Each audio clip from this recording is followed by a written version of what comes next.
구약 성경 903쪽 시편 137편입니다.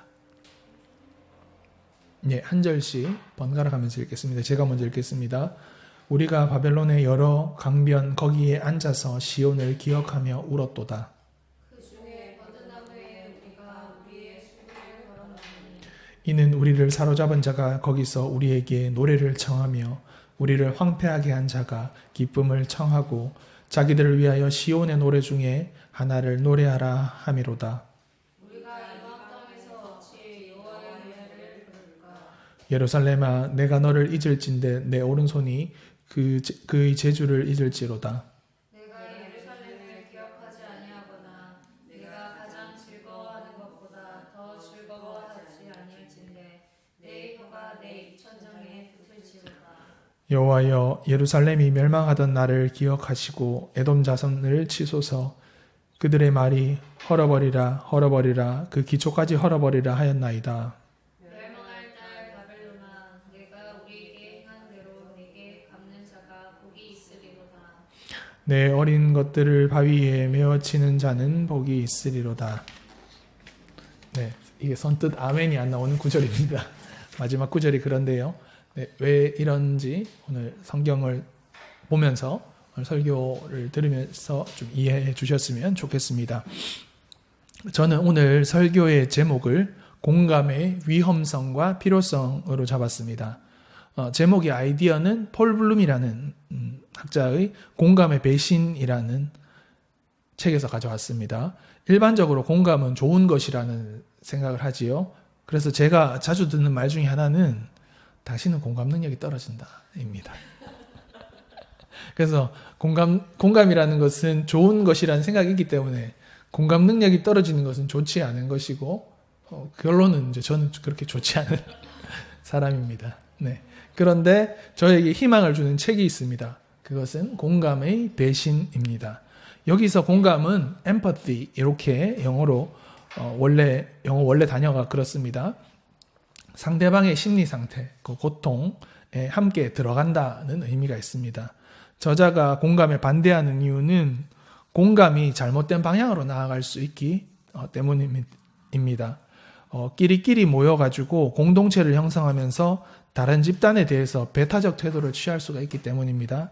그래서 우리가 대한민국 국민으로서 애국심을 가지는 것도 나쁘다고는 할 수 없지만 당연하다고 할 수 있죠. 공감을 지나치게 할 경우 공감이 되지 않는 한국에 거주하는 외국인들에게 차별적인 태도를 취할 수가 있습니다. 적절한 예는 아닐 수도 있지만 예를 한번 들어보겠습니다. 저는 설교문을 작성하면서 동계올림픽 쇼트트랙 1500m, 여자 1500m 결승을 보았습니다. 한국 선수가 금메달, 은메달을 땄습니다. 김길리하고 최민정, 이 선수가 금메달, 은메달을 땄는데 한국인으로서 기분이 좋아지는 것은 어쩔 수 없습니다만 메달을 딴 한국 선수 못지않게 어떤 국적을 가진 선수든 모든 선수들은 열심히 훈련을 해왔고 그리고 그 선수들이 넘어지는 상황으로 인해서 눈물을 흘리는 모습은 좀 안타깝다고 생각했습니다. 그리고 준결승에서 있었던 일인데 한국 선수의 라이벌이 넘어져서 결승에 오르지 못하는 상황이 있었는데 해설자가 약간 다행이다 이런 식으로 말을 하더라고요. 약간 고맙다 이런 말을 하면서 조금 불편한 느낌도 있었습니다. 왜냐하면 그 사람 입장에서는 또 열심히 훈련했으니까요. 김길리 선수도 열심히 훈련했지만 그 사람도 열심히 훈련했으니까 그런 마음이 있었습니다. 한국에는 물론 유리한 상황입니다. 약간 그런 이제 경계가 지어진다는 거죠. 공감으로 인해서. 현재 미국에서 문제가 되는 것 중에 하나는 백인이 아닌 아시아계, 남미계 이민자들을 차별하는 것입니다. 불법 체류자에 대해서도 과감하게 적발하고 통제하고 추방하려고 하고 있습니다. 더 나아가서 불법 체류자를 싸잡아 마약 유통책이다 이렇게 취급하기도 합니다. 그렇게 주장하는 사람들의 사상에 공감을 하면 배타주의가 싹트게 됩니다.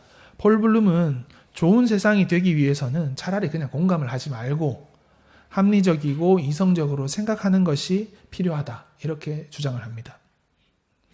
이 아이디어에 관해서는 이 정도 선에서 설명을 하고 성경 본문을 보도록 하겠습니다. 오늘 제가 교동문을 73번으로 정했는데 생각나시는지 모르겠습니다. 이사야 65장 말씀입니다. 이 두 본문에 오늘 시편 137편 말씀이랑 두 본문에 집중해서 설교를 이어가겠습니다.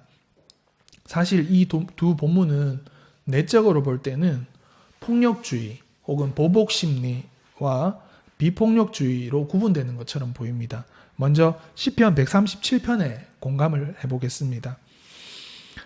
유대인의 바빌론에 대한 반감, 보복심리는 우리는 일제강점기를 겪었기 때문에 이해가 됩니다. 한국인의 입장에서는 충분히 공감할 수 있습니다. 남유다라는 조국이 멸망하고 왕과 국가 지도층 인사들은 바벨론의 포로로 잡혀갔습니다. 볼모로 잡혀갔습니다. 바벨론에 잡혀간 예술가들에게 제국의 지도자들은 고향의 노래를 불러봐라. 고향의 노래가 주로 찬양이니까 찬양을 한번 불러봐라. 이렇게 했습니다.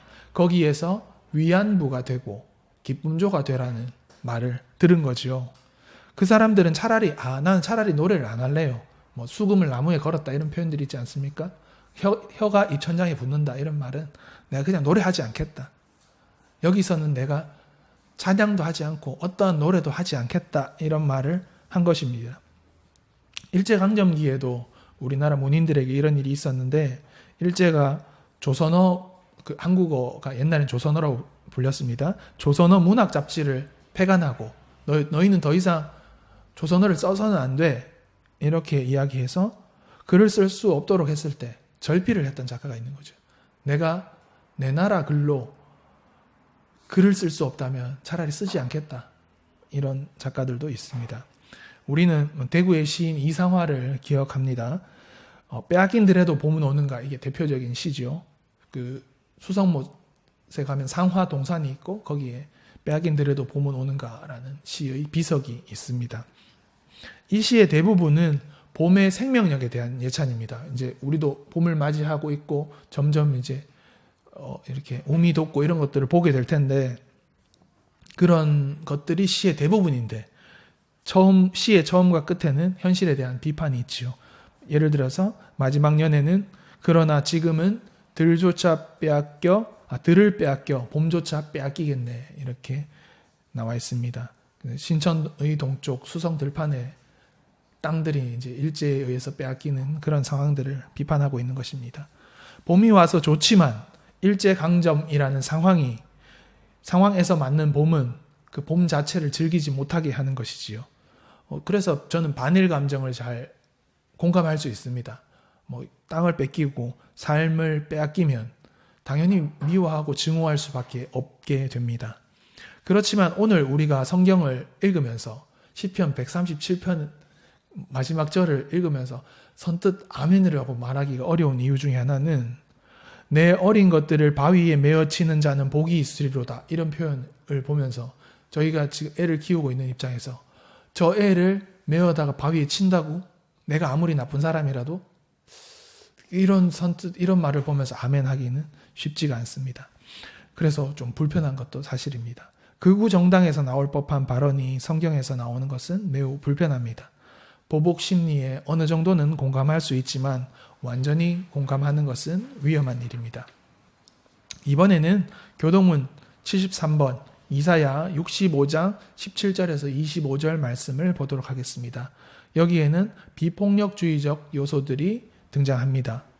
먹이사슬, 사자가 사슴을 잡아먹고 이런 거는 우리가 폭력으로 생각하는 게 아니고 그냥 먹고 살기 위한 하나의 방식이죠. 그냥 자연스러운 먹이사슬이라고 잘 알고 있는데 먹이사슬이라는 생태계의 원리까지도 깨뜨리면서 비폭력주의, 평화를 설파합니다. 새하늘과 새 땅에는 평화가 가득합니다. 앞서 시편 137편에서 볼 수 있는 분노와 폭력은 새하늘과 새 땅에는 어울리지 않습니다.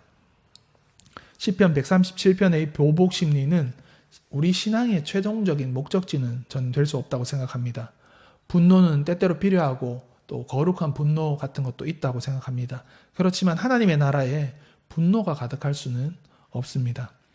그렇다면 이사야서는 비폭력주의, 평화만을 이야기하는 것일까요? 그렇지는 않습니다. 이어지는 이사야 66장 14절을 보면, 하반절을 보면 여호와의 손은 그들의 종들에게 나타나겠고 그의 진노는 그의 원수에게 더하리라, 이런 표현이 있습니다. 결국 이사야 역시 시오니즘, 종교적 민족주의에서 자유로울 수는 없습니다. 그러면 우리는 이제 질문을 품게 될 수가 있습니다. 과연 믿음이란 것이 무엇인가? 그리고 우리는 무엇을 믿어야 하는가?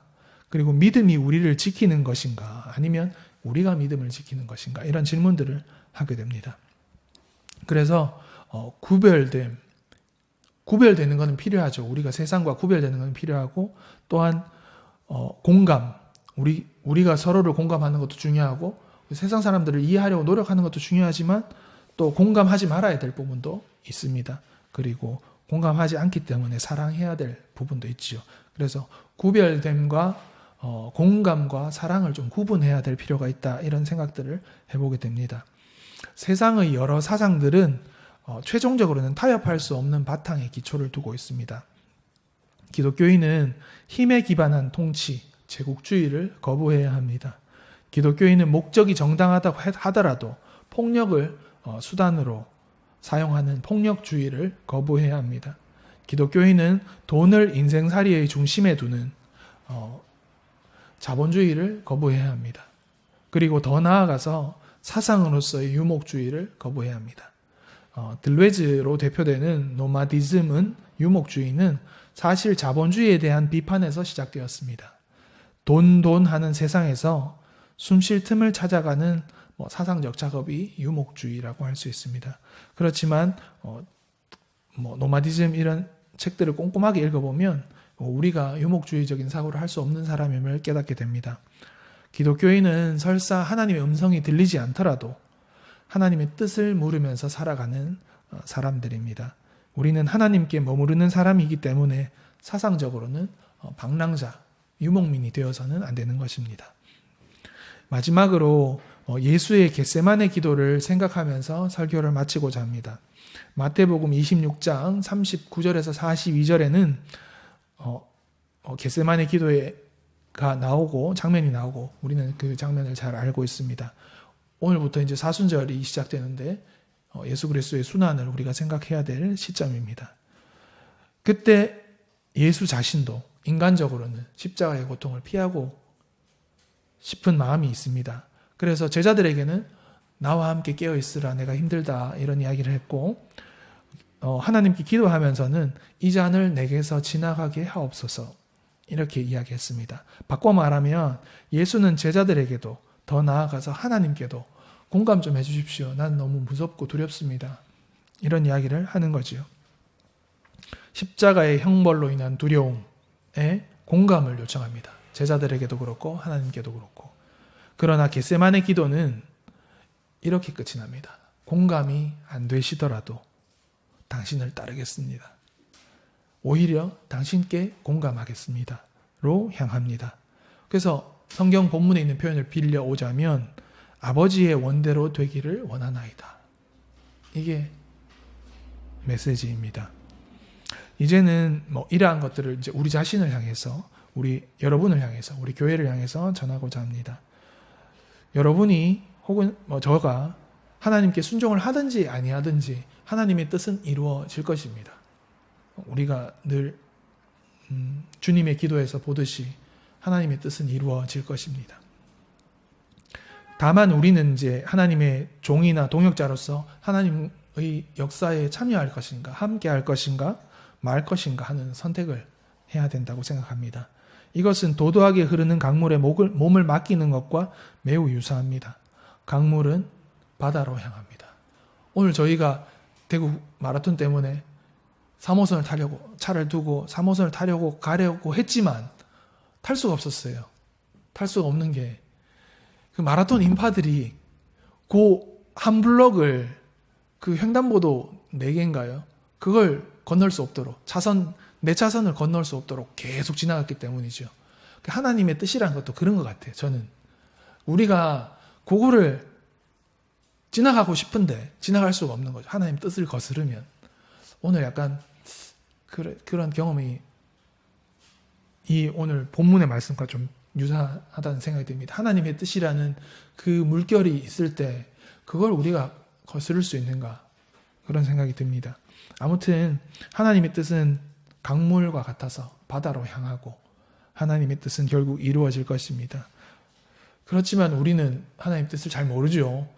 제자도의 교회를 향한 하나님의 뜻도 잘 모르겠고 우리가 작고 약하니까 그렇지만 늘 물으면서 우리 자신에 대해서 하나님의 뜻은 무엇일까?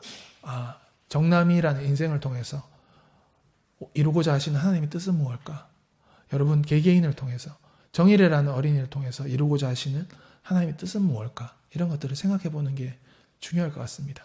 그게 설사 우리의 귀에 쉽게 들리지 않고 우리의 눈에 쉽게 발견되지 않더라도 끊임없이 우리는 하나님의 뜻을 물으면서 살아가야 되는 사람이 아닌가, 하나님의 마음에 공감하기 위해서 살아가야 되는 사람이 아닌가, 이런 생각이 듭니다. 기도하시겠습니다. 주님, 우리에게 들을 수 있는 귀를 주십시오. 세상에 수많은 소리가 있고 우리를 유혹하는 수많은 음악들이 있지만 미세하게 들려오는 하나님의 음성을 들을 수 있는 귀를 우리에게 주십시오. 주님, 우리에게 볼 수 있는 눈을 주십시오. 금은 보화 같이 반짝이는 것들이 우리를 유혹할 때 그런 것들에 눈 돌리지 않고 하나님의 나라를 볼 수 있는 눈을 주십시오. 주님, 우리에게 하나님의 마음을 주십시오. 하나님의 마음으로 세상을 바라보며 거룩하게 분노하고 사랑으로 감싸 안는 사람이 되게 해주십시오. 우리 제자도 교회가 하나님의 뜻에 동참하는 교회가 되게 해주십시오. 예수님의 이름으로 기도합니다. 아멘.